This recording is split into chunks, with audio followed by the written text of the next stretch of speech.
السلام علیکم ناظرین، پروگرام غامدی میں آپ کا میزبان آصف افتخار آپ کو خوش آمدید کہتا ہے۔ پچھلے پروگرام میں ہم آخرت کے موضوع پر گفتگو کر رہے تھے۔ اس پروگرام میں بھی غامدی صاحب کے ساتھ شریک گفتگو ہیں پروفیسر محمد اظہر صاحب جو اسلامیہ کالج میں انگریزی کے استاد ہیں۔ ہمارے ساتھ پھر موجود ہیں مولانا خورشید گنگوہی صاحب جو ایک معروف عالم دین ہیں۔ غامدی صاحب، پچھلے پروگرام میں آپ نے آخرت کے وجود کے حوالے سے کچھ دلائل کا ذکر کیا اور آپ نے یہ بتایا کہ یہ دلائل اس طرف ہماری توجہ دلاتے ہیں کہ آخرت کا ہونا کوئی غیر منطقی چیز نہیں ہے، بلکہ یہ منطقی تقاضا ہے کہ ایسا تصور ہو اور یہ تصور حقیقت کے طور پر موجود ہونا چاہیے۔ لیکن کیا وہ ہے؟ اس کے بارے میں کیا دلائل ہیں جو آپ علمی طور پر پیش کر سکتے ہیں؟ میں چند جملوں میں پہلے اپنے استدلال کا خلاصہ آپ کے سامنے بیان کر دیتا ہوں۔ میں نے یہ عرض کیا تھا کہ جب ہم کسی چیز کا علمی مطالعہ کرتے ہیں تو سب سے پہلے یہ دیکھنا چاہیے کہ جو کچھ ہمیں اس وقت میسر ہے، نفس اور مادے کی جو صورتیں ہم دیکھ رہے ہیں، کیا فی الواقع وہ کسی آخرت کا تقاضا پیدا کرتی ہیں؟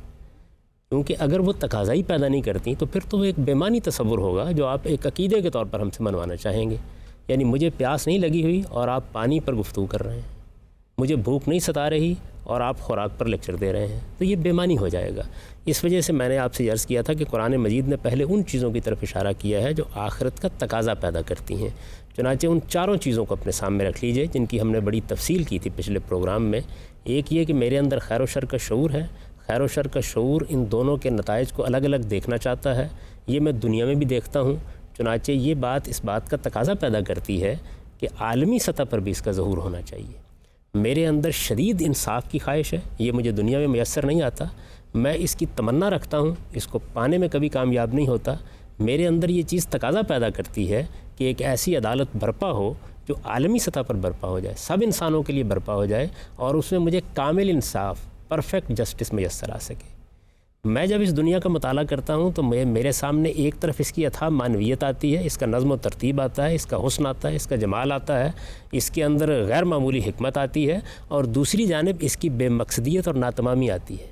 یہ میرے اندر اس کی تکمیل کا تقاضا پیدا کرتی ہے۔ اور پھر چوتھی اور آخری بات جو میں نے آپ کی خدمت میں عرض کی تھی وہ یہ عرض کی تھی کہ اگر میں کسی خدا کو مانتا ہوں تو یا تو اس کے بارے میں یہ تصور قائم کروں گا کہ وہ کھرنڈرا ہے، اس نے یہ ایک تماشا گاہ بنا رکھی ہوئی ہے، اور یا میں یہ مانوں گا کہ وہ ایک علیم و حکیم ہستی ہے۔ تو اللہ تعالیٰ کے تصور کے بارے میں کون سی چیز معقول ہے؟ اگر وہ ایک علیم و حکیم ہستی ہے تو پھر اس کو تماشا گاہ نہیں ہونا چاہیے، اس کے اندر کوئی مقصد ہونا چاہیے، اس کی کوئی غایت ہونی چاہیے، اسے کسی جگہ پہنچنا چاہیے۔ تو قرآن مجید یہ چاروں چیزیں پیش کرنے کے بعد یہ کہتا ہے کہ یہ تقاضا پیدا کر رہی ہیں اس بات کا کہ آخرت ہونی چاہیے، ایک ایسی دنیا وجود میں آنی چاہیے جہاں پر انسان کو خیر و شر کے حقیقی نتائج میسر آئیں، جہاں عدل بالکل آخری صورت میں اس کو میسر آئے، جس میں اس عالم کی ناتمامی ختم کر کے اس کو اتمام عطا فرمایا جائے، اور جس کے اندر اللہ تعالیٰ کی ان اعلیٰ صفات کا ظہور ہو جس کے تحت اس کا تصور قائم ہوتا ہے،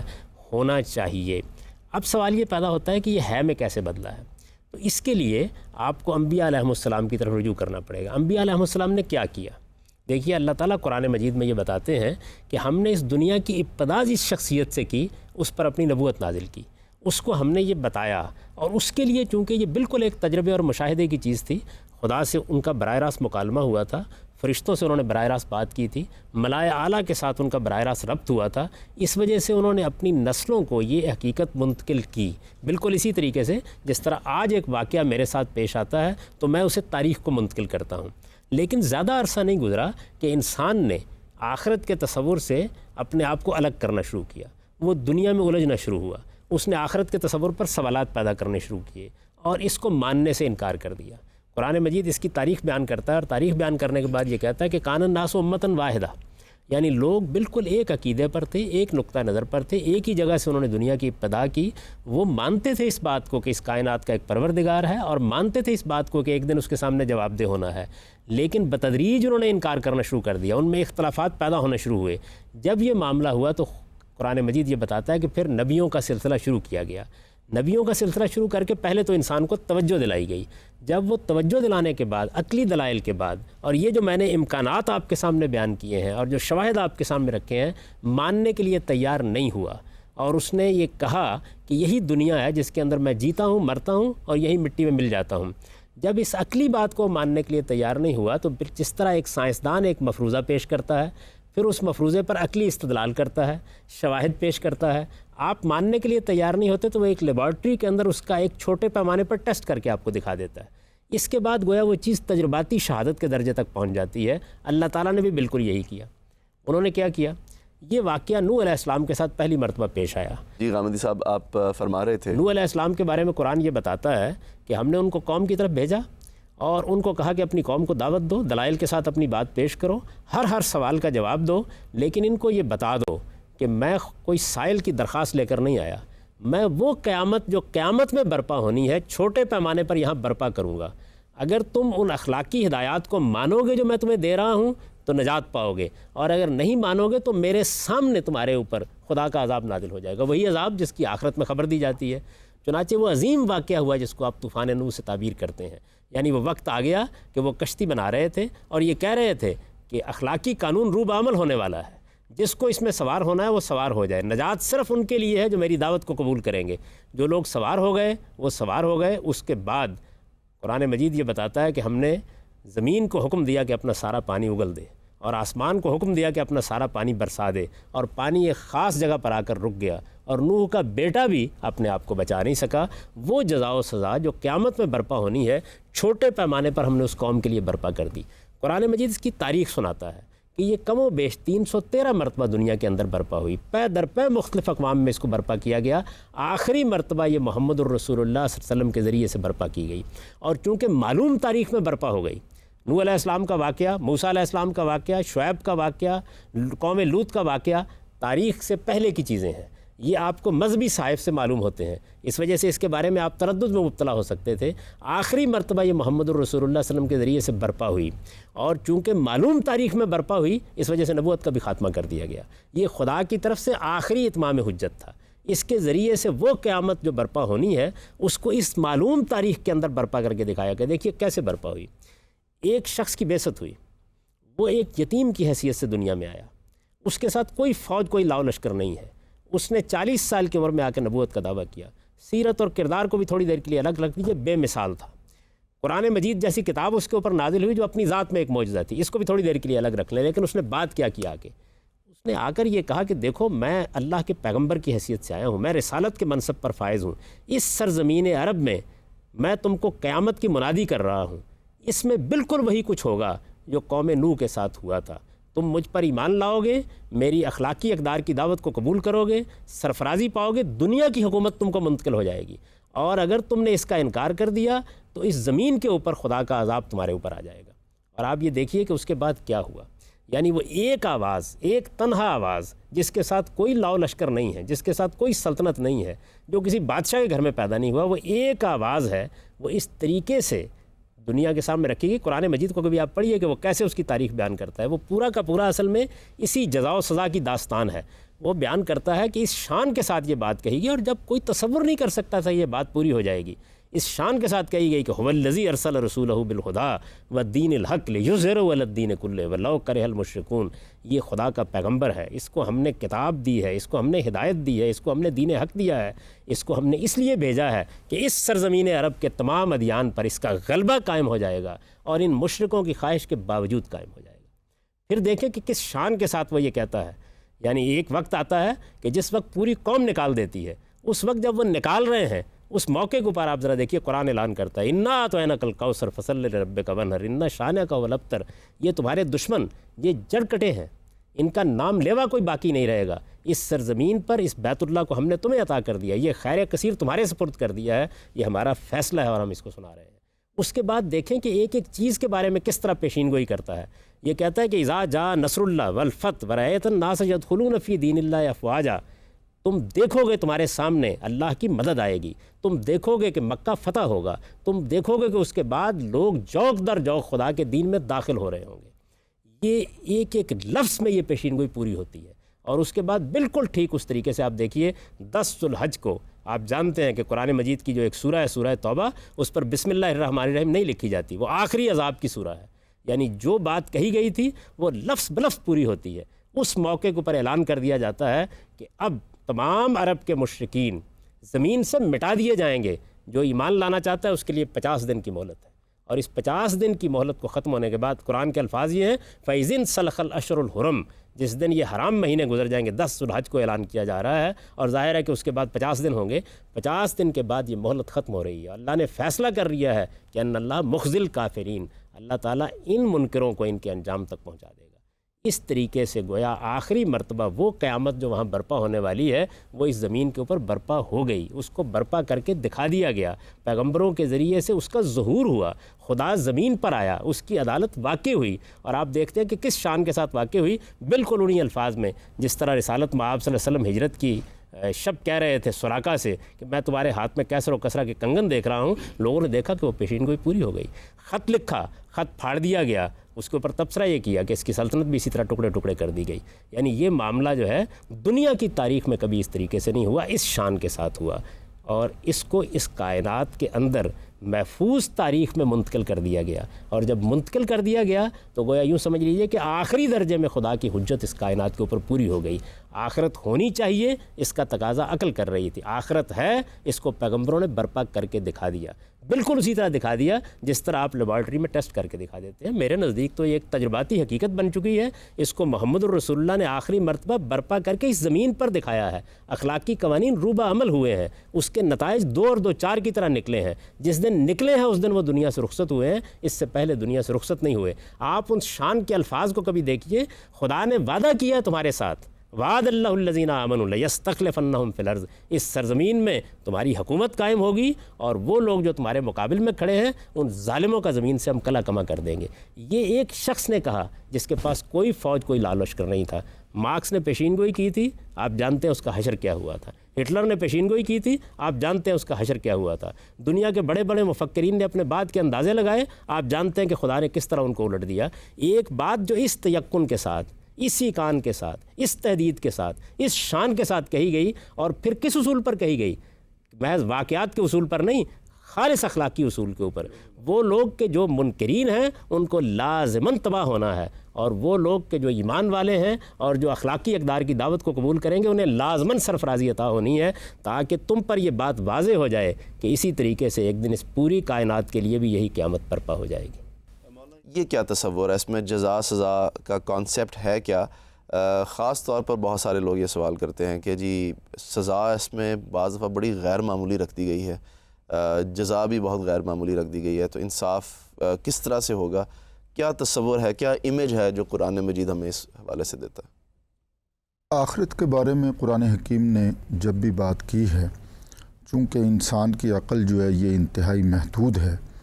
اور اس میں آخرت کی باتیں مکمل طور پر نہیں آ سکتی، تو قرآن حکیم نے صرف سمجھانے کے لیے دنیاوی چیزوں کا سہارا لیا ہے۔ مثال کے طور پر وہ جب وہاں کے رزق کی بات کرتا ہے تو وہ فوراً یہ کہہ دیتا ہے کہ اس سے ملتا جلتا جو ہے وہ رزق ہوگا۔ تو میں یہ سمجھتا ہوں کہ اصل جو قرآن حکیم انسانی ذہن کو لانا چاہتا ہے وہ جزا کے حوالے سے، انعامات کے حوالے سے اس طرف لانا چاہتا ہے کہ جنت ایک ایسا مقام ہے کہ جہاں پر اضطراب، بے چینی اور پریشانی کا کوئی گزر نہیں ہے، اور جب وہ جہنم کی بات کرتا ہے تو جہنم کے بارے میں وہ یہی بتاتا ہے کہ جہنم ایک ایسا عالم ہے کہ جہاں پر آپ کے لیے اطمینان اور سکون کی جو ہے وہ نام کی کوئی چیز نہیں ہے۔ لیکن اس کا جو مکمل تصور ہے یا اس کا احاطہ وہ انسانی ذہن کے لیے چونکہ ناممکن ہے، تو بعض اوقات اسے کئی گنا بڑھا کر کہ مثال کے طور پر ایک آگ کو پیش کیا اور ساتھ ہی یہ فرما دیا کہ وہ اس سے 70 گنا جو ہے وہ زیادہ ہوگی، یا اسی طرح ایک عورت کا ذکر کیا جسے ہم حور کے الفاظ سے کہ نبی اکرم صلی اللہ علیہ وسلم نے ایک مقام پر یہ فرمایا کہ 3 چیزیں جو ہیں وہ میرے لیے سکون کا باعث ہیں، نماز ہے، اسی طرح خوشبو ہے اور عورت ہے۔ تو بس صرف اتنا ایک تصور دیا کہ یہ چونکہ ایک سامان سکون ہے، تسکین کا ذریعہ ہے، تو وہاں کی نعمتوں میں اس کو شمار کر دیا سمبلز کے طور پر، لیکن متعین طور پر اگر ہم آخرت کی جزا اور سزا کو، تو وہ میرا خیال ہے کہ ممکن نہیں۔ پروفیسر صاحب، یہ مولانا جو بات فرمائی آپ کے سامنے آئی ہے، ایک اعتراض ہمارے ہاں کیا جاتا ہے جزا کے حوالے سے شاید کم اور سزا کے حوالے سے زیادہ، وہ ایٹرنل ڈیمنیشن کا کانسیپٹ ہے، ہمیشہ کی سزا.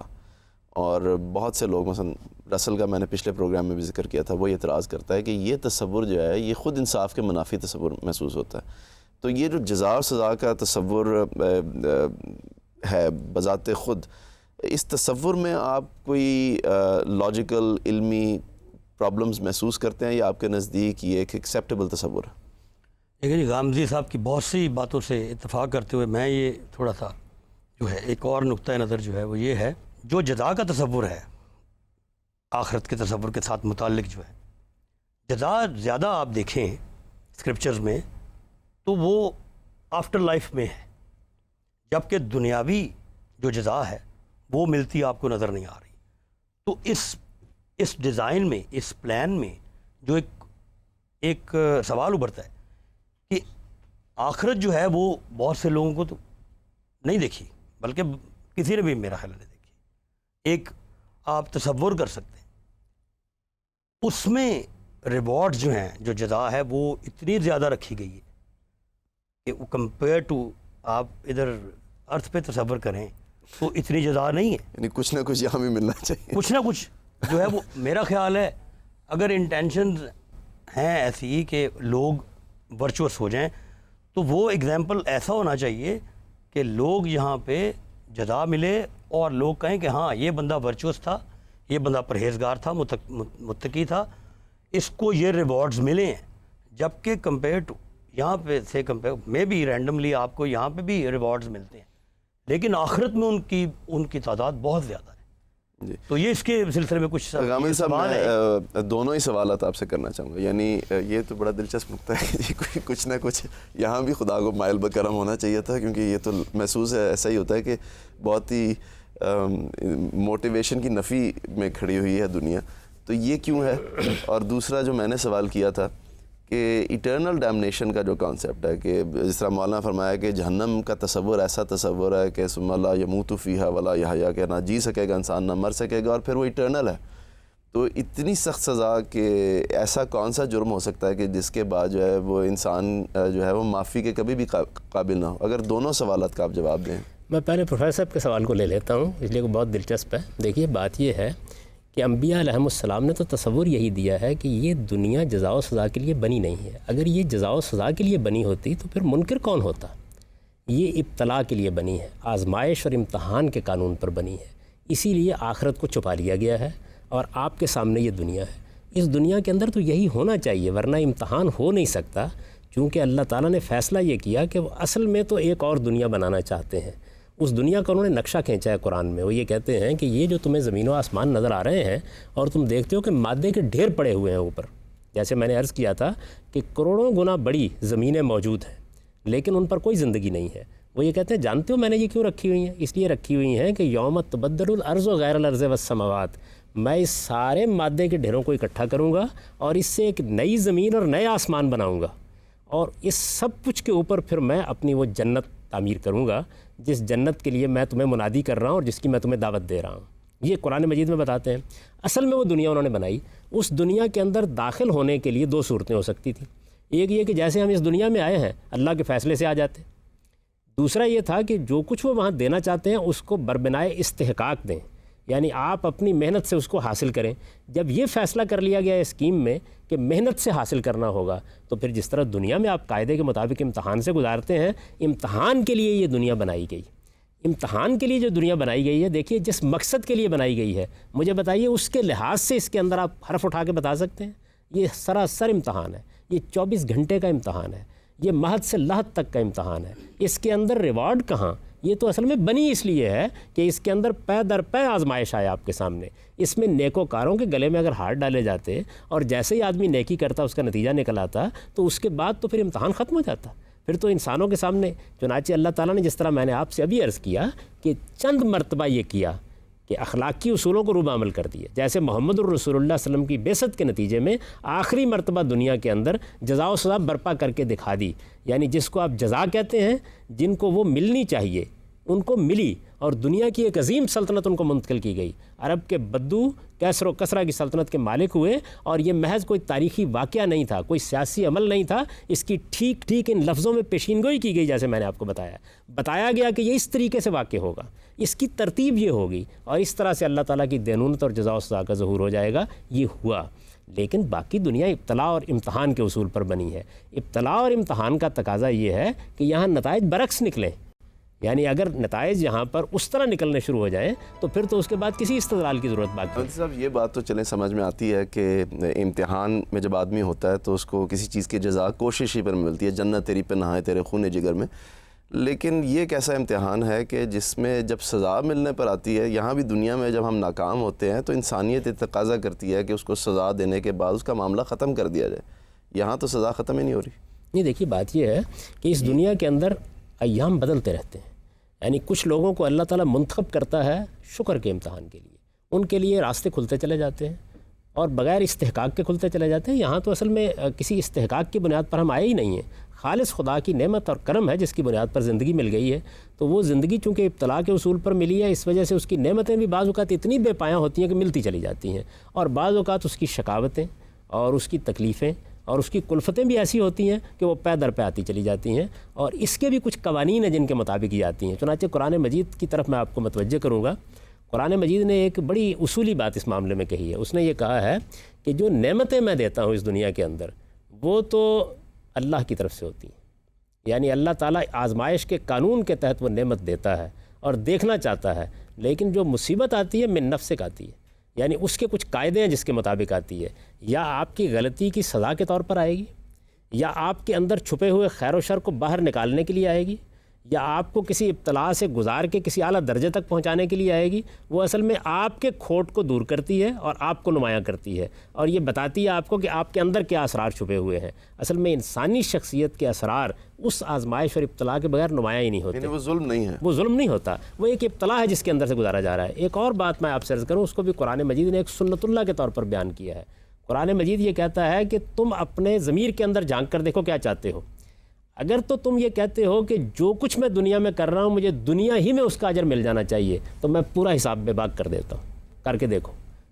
اس کو قرآن مجید نے ضمانت کے طور پر بیان کیا, یعنی تم اس بات کا پختہ ارادہ کر کے میرے سامنے کھڑے ہو جاؤ, دست بدعا ہو جاؤ اور یہ کہو کہ جو میں دنیا میں کر رہا ہوں مجھے اس کا سارا اجر یہی ملنا چاہیے, میں آخرت میں کچھ نہیں چاہتا, تو میں ایک پائی کا حساب بھی نہیں چھوڑوں گا, میں بے باک کر دوں گا پورا کا پورا حساب. تجربہ کر کے دیکھ لو. اور اگر تم یہ کہتے ہو کہ ربنا آتنا فی الدنیا حسنہ و فی الآخرۃ حسنہ, تو پھر میں دنیا میں بھی بھلائی دوں گا لیکن امتحان کے اصول پر, اور آخرت تو خالص تمہارے لیے ہے, اس میں بہرحال تمہیں ٹھیک ٹھیک تمہارے اعمال کا اجر مل جائے گا اور تمہارے اوپر ادنا درجے میں بھی کوئی ظلم نہیں ہوگا, بلکہ جس نے ذرہ برابر برائی کی ہے وہ بھی دیکھ لے گا اور جس نے ذرہ برابر بھلائی کی ہے وہ بھی دیکھ لے گا. محرکات نکال کر باہر لے آؤں گا, نیتوں کو نکال کر سامنے رکھ دوں گا, ہاتھ تمہارے گواہی دے اٹھیں گے, کسی بے انصافی کا امکان نہیں ہوگا. لا یظلمون فتیلا. تو قرآن مجید نے یہ تصور پیش کیا ہے اور یہ بتایا ہے کہ اگر دنیا ہی میں ریوارڈ چاہتے ہو تو پھر ایک عزم اور ارادے کے ساتھ میرے سامنے کھڑے ہو. میں خدا ہوں, تمہارا پروردگار ہوں, میں نے ایک اسکیم برپا کی ہے,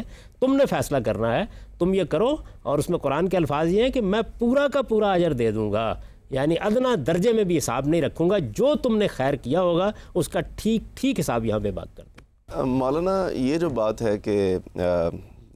جزا ہمیں مل جائے گی ہمارے نیک اعمال کی, ہماری قربانیوں کی, یہ تو بہت قابل قبول لگتی ہے, عقل اس کو تسلیم کرتی ہے. لیکن جو تصور قرآن سے میں ملتا ہے اس میں تو بہت ساری سزائیں ایسی ہیں کہ جن کے بدلے میں ہمیشہ کی جہنم کی وعید سنائی گئی ہے. تو یہ کیا تصور جو ہے یہ خود عدل کے اور انصاف کے قریب محسوس ہوتا ہے یا اس کے منافی محسوس ہوتا ہے؟ جی افتخار صاحب, جہاں تک جزا کا تعلق ہے, ہم سب کو ایک بات اپنے ذہن میں رکھنی چاہیے کہ ہمارا یہ ایمان ہے. نبی اکرم صلی اللہ علیہ وسلم نے یہ ارشاد فرمایا, من قال لا الہ الا اللہ فدخل الجنہ, کہ جس شخص نے بھی کلمہ پڑھا ہے وہ جنت میں جائے گا. تو ایسا نہیں ہے کہ اگر وہ جہنم میں گیا ہے تو بس وہ ہمیشہ کے لیے جہنم میں چلا گیا ہے. یہ صرف ایک ہی مقام ہے کہ جہاں پر آدمی جو ہے وہ کفر کا ارتکاب کرتا ہے یا شرک کا ارتکاب کرتا ہے,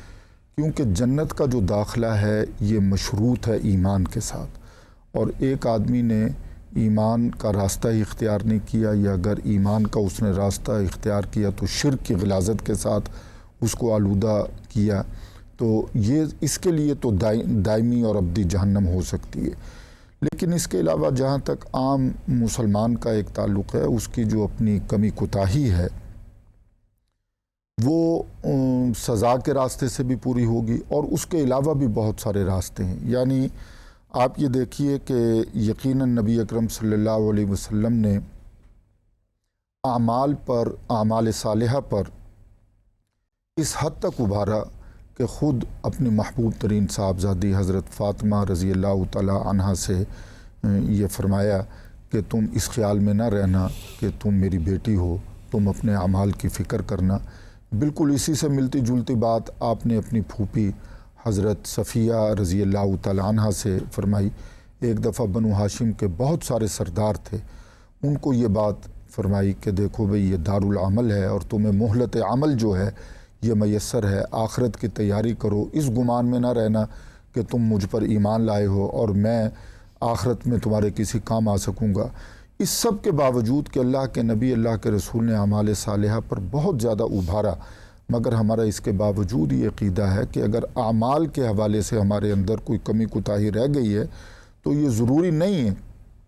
کہ ہمیں ایک سزا کے پروسیس سے گزارا جائے گا۔ ہمارے سامنے پھر ایک اور دروازہ وہاں پر کھلتا ہے، اور وہ نبی اکرم صلی اللہ علیہ وسلم کی شفاعت کا دروازہ ہے کہ اگر کسی حد تک کوئی کمی ہے تو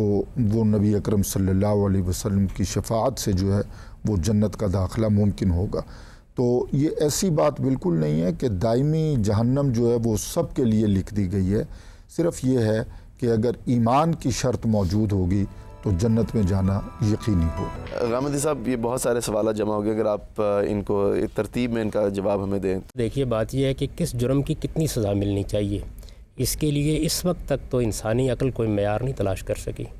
یہ جتنی آپ سزائیں دیکھتے ہیں، اس کو 3 سال کے لیے جیل میں ڈال دو، اس کو 10 سال کے لیے ڈال دو، کبھی آپ نے غور کیا اس بات کے اوپر ان کے پیچھے کوئی عقلی بنیاد نہیں ہوتی۔ یہ محض ایک احساس ہے جس کے تحت لوگ بیٹھ کے فیصلہ کر لیتے ہیں،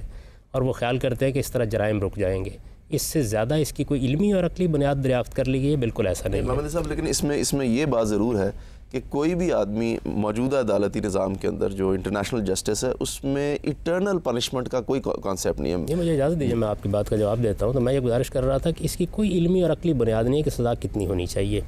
اب ظاہر بات ہے کہ اس کا جائزہ لے کے دیکھنا چاہیے نا کہ جرم کی نوعیت کیا ایسی ہو سکتی ہے کہ جس کو آپ 10 سال 5 سال تک محدود کر دیں۔ مثلا قتل کے آپ جرم کو لے لیں، ہونے کو تو ہو سکتا ہے کہ چند لمحوں میں ہو جائے۔ موجودہ زمانے میں تو آپ دیکھتے ہیں کہ بعض اوقات ایک آدمی لوگوں کو مار رہا ہوتا ہے اور وہ ایک بم چلاتا ہے اور اس کے نتیجے میں 10 20 نہیں 50 100 آدمی بعض اوقات اپنی جان سے ہاتھ دھو بیٹھتے ہیں۔ یہ ایک لمحے کا معاملہ ہوتا ہے۔ اب اس کی آپ نے سزا دینی ہے، اس کی سزا دینی ہے تو اثرات کے لحاظ سے ملنی چاہیے۔ اگر آپ انصاف کی بات کر رہے ہیں، یہ لوگ جو مارے گئے ہیں ان کے خاندانوں پر کیا اثرات پڑے، ان کی نسلوں پر کیا اثرات پڑے، ان کے اندر موجود بالقوہ جو چیزیں تھیں ان کے بالفعل آنے کا راستہ کس طرح روکا گیا، کس طریقے سے خدا کی پوری اسکیم کو باطل کر دیا گیا، سوسائٹی پر اس کے کیا اثرات پڑے، معاشرے میں اس سے کیا کیا تبدیلیاں آئیں، معیشت کا نظام اس سے کس حد تک متاثر ہوا۔ تو اگر آپ ان اثرات کا جائزہ لیں، یہ تو میں نے اپنی حقیر عقل میں چند چیزوں کی طرف اشارہ کیا ہے، تو میرا خیال یہ ہے کہ جزا و سزا کے سارے تصورات آپ کے بدل جائیں۔ تو پہلے تو اس بنیادی بات کو سمجھ لیجئے کہ جزا اور سزا کے معاملے میں اصل چیز آپ کے جرم کے اثرات ہیں، نہ کہ آپ نے کس مدت میں وہ جرم کیا ہے یا کتنی دیر کے لیے وہ جرم کیا ہے۔ اس معاملے میں جو رحمت اور رافت کے تصورات بھی ہمارے اندر پیدا ہوتے ہیں وہ اصل میں بعض جرائم کی نوعیت نہ سمجھنے سے ہوتے ہیں۔ قرآن مجید نے صرف ایک جرم ہے جس کی سزا ابدی جہنم بیان کی ہے، اور کوئی جرم نہیں ہے، اور وہ بغاوت کا جرم ہے۔ یعنی آپ نے جانتے بوجھتے حقیقت کو اپنی آنکھوں سے دیکھ کر اور اس کو سمجھ کر اور اس کو مان کر اس کے مقابلے میں بغاوت کا ارتکاب کر دیا۔ یہ سزا ہے ان جرائم کی جن جرائم کے اندر حقیقت میں یہ چیز کار فرما ہوتی ہے۔ یعنی آپ دیکھیے کہ جس وقت انسان جانتے بوجھتے شرک کا ارتکاب کرتا ہے، جانتے بوجھتے یہ مان کر کے یہ خدا کا پیغمبر ہے، محض اپنی انانیت کی وجہ سے اس کی بات ماننے سے انکار کر دیتا ہے، اس کے ہوتے ہوئے صریح طور پر خدا کے مقابلے میں بغاوت کر کے کھڑا ہو جاتا ہے۔ جس وقت یہ چیز کسی انسان سے سرزد ہوتی ہے اس کے اوپر ابدی جہنم کی سزا قرآن نے سنائی ہے۔ یہ جس کو آپ ایمان کہتے ہیں وہ کیا چیز ہے؟ ایمان اصل میں حقیقت کا اعتراف ہے اور کچھ بھی نہیں ہے۔ یعنی ایک آدمی کے سامنے ایک حقیقت آئی، اس حقیقت کے بارے میں اس نے رویہ کیا اختیار کیا، اس کو مان لیا یا نہیں مانا۔ اس بات کو جب ہم اس طریقے سے بیان کرتے ہیں کہ اس نے کلمہ پڑھ لیا تو اس کے نتیجے میں تو اس کی روح نکل جاتی ہے ساری کی ساری۔ ایمان اس چیز کا نام ہے کہ میرے سامنے ایک حقیقت آئی، میں نے اس حقیقت کو پہچانا، میں اس کو سمجھ گیا، میں اس کو جان گیا، میرے پاس کوئی عذر نہیں ہے، اور پھر میں نے اس کو مانا یا نہیں مانا۔ مانا تو یہ ایمان ہے، اور انکار کر دیا تو یہ کفر ہے۔ کفر محض نہ ماننے کا نام نہیں ہے، بلکہ جانتے بوجھتے حقیقت کو سمجھ کر، آنکھوں کے سامنے دیکھ کر، اس کا مشاہدہ کر کے، عقلی لحاظ سے اس پر مطمئن ہو کے اس کا انکار کر دینے کا نام ہے۔ تو جتنے جرائم بھی آپ دیکھیں جن پر قرآن مجید نے ابدی جہنم کی وعید سنائی ہے، وہ سب اپنے اندر اصل میں بغاوت کی روح رکھتے ہیں۔ اس کے اوپر کفر بھی اصل میں بغاوت کی ایک قسم ہے۔ بالکل اسی طریقے سے پیغمبر کی تکذیب بھی اصل میں بغاوت کی ایک قسم ہے۔ جس وقت آپ قتل کرتے ہیں کسی آدمی کو تو یہ بھی خدا کے خلاف بغاوت ہے۔ اصل میں آپ خدا کی یہ اسکیم کہ اس نے ایک مخصوص مدت کے لیے انسان کو بھیجا ہے، اس کے راستے میں رکاوٹ بن کے کھڑے ہو جاتے ہیں۔ آپ کہتے ہیں یہ فیصلہ پروردگار کو نہیں کرنا کہ اس نے کب دنیا سے جانا ہے، یہ فیصلہ میں کرنے لگا ہوں۔ تو یہ ایک شدید بغاوت ہے جس کا آپ ارتکاب کرتے ہیں۔ اس ہائی ٹریزن کی سزا ہے ابدی جہنم۔ باقی جتنے جرائم ہیں، زنا میں یا سود میں جس میں باہمی کنسنٹ سے کوئی جرم کیا جاتا ہے، تو اس میں کیا بغاوت کی صورت آ جاتی ہے؟ کہیں بھی بیان نہیں کیا گیا، کسی جگہ بھی بیان نہیں سود کیا۔ کے حوالے سے اس میں تو یہ بات بیان کی گئی ہے کہ جو لوگ پیغمبر کے ہوتے ہوئے اس کی حکومت میں سود کی ممانعت کے باوجود پیغمبر کے مقابلے میں کھڑے ہو گئے ہیں اور سود لینے پہ اصرار کر رہے ہیں، فضنوا بحرب من اللہ و رسولہ، اس کی نوعیت بالکل الگ ہے۔ تو بغاوت کا جرم ہے، اگر آپ اندر اتر کر دیکھیں گے تو آپ کو معلوم ہوگا کہ جس کی سزا اصل میں قرآن مجید ابدی جہنم سنا رہا ہے۔ باقی جتنے معاملات ہیں ان میں تو افو درگزر ہی افو درگزر ہے، بلکہ تعجب انگیز حد تک افو درگزر ہے۔ آپ دیکھیں کیا صورت ہے۔ فرمایا ہے کہ اگر تم بڑے بڑے جرائم سے اجتناب کرتے ہو، یجتنبون کبائر الاسم والفواحش، تو چھوٹی چھوٹی غلطیوں کو میں ویسے ہی معاف کر دوں۔ اچھا، بڑے بڑے جرائم کے بارے میں فرمایا کہ تم اگر اس جرم کا ارتکاب کر لیتے ہو، بڑے سے بڑے جرم کا بھی، یعملون السوء بجہالہ، جذبات کا غلبہ ہوا، کوئی مفاد غلبہ پا گیا، کوئی تعصب غلبہ پا گیا، ایک کیفیت تمہارے اوپر طاری ہوئی، تم نے کسی بڑے سے بڑے جرم کا ارتکاب کر لیا، اس کے بعد ثم یتوبون من قریب، جیسے ہی اس جرم کی کیفیت سے نکلے اور تم میری طرف لوٹ آئے تو میں نے لازم کر رکھا ہے کہ تمہیں معاف کر دوں گا۔ اچھا، اس کے بعد اگر کوئی ایسا جرم ہو گیا ہے کہ جس کو فوراً تو اللہ تعالیٰ کے سامنے ندامت کے ساتھ پیش نہیں کیا، تاخیر کر دی ہے، تو اس تاخیر کے بارے میں وہ بشارت دی جس کا انہوں نے ذکر کیا ہے کہ پھر تم بھی استغفار کرو تو پیغمبر بھی تمہارے لیے استغفار کریں گے۔ یہ استغفار جس طرح دنیا میں نافع ہے، اسی طرح قیامت میں بھی نافع ہو جائے گی، جس کو آپ شفاعت سے تعبیر کرتے ہیں۔ شفاعت کیا چیز ہے؟ شفاعت کا مطلب یہ ہے کہ بندہ مومن توبہ استغفار کر کے حاضر ہو گیا خدا کی بارگاہ میں، اب توبہ استغفار کو قبول ہونا ہے، اس قبولیت کے لیے پیغمبر بھی اپنی بات ساتھ شامل کر دیں گے۔ تو اگر آپ پورے کے پورے جزا و سزا کے قانون کو قرآن مجید میں دیکھیں تو میرا تو خیال یہ ہے کہ اس میں عفو کا، درگزر کا، رحمت کا، عنایت کا پہلو اتنا غلبہ پا لیتا ہے کہ اس کے اندر جزائی جزا ہے۔ سزا تو صرف باغیوں کے لیے ہے، خدا کے بدترین بغاوت کرنے والوں کے لیے۔ شفاعت بھی آپ کے نزدیک مطلب توبہ اور استغفار کے شفاعت کا مطلب یہ ہوتا ہے، شفاعت کا مطلب ہے آپ نے ایک بات کہی، اس کو قرآن نے بیان کیا ہے، رسالت مآب صلی اللہ علیہ وسلم کی زندگی میں بیان کیا ہے کہ یہ لوگ جنہوں نے خلطوا عملا صالحا وسیئا، اپنی جانوں پر ظلم ڈھال لیے، منافقت کا رویہ کسی نے اختیار کر لیا ہے،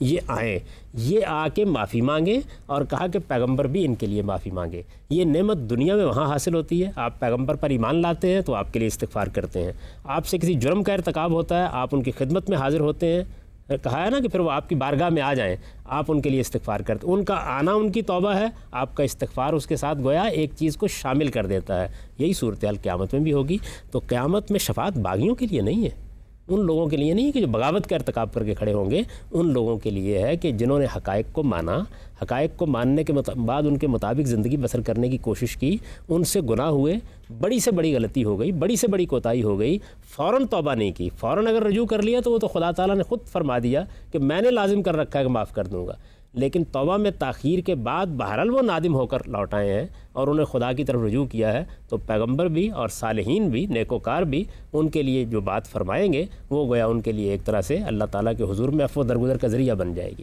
اس پورے قانون کے اندر تو میں تو جب اس کو پڑھتا ہوں قرآن مجید میں تو مجھے یہ معلوم ہوتا ہے کہ عفو درگزر اور رحمت ہی رحمت ہے جو چاروں طرف احاطہ کیے ہوئے ہے، یعنی بندہ صرف رجوع کرے،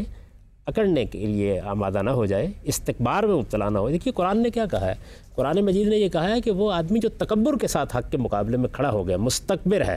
اس کے سامنے ایک حقیقت آئی ہے، جانتے بوجھتے اس نے ماننے سے انکار کر دیا، اس کے بارے میں وہ یقیناً کہتا ہے کہ اونٹ سوئی کے ناکے میں داخل ہو سکتا ہے، یہ شخص جنت میں نہیں جا سکتا، باقی سب کے لیے جنت ہی کی بشارت ہے۔ ناظرین،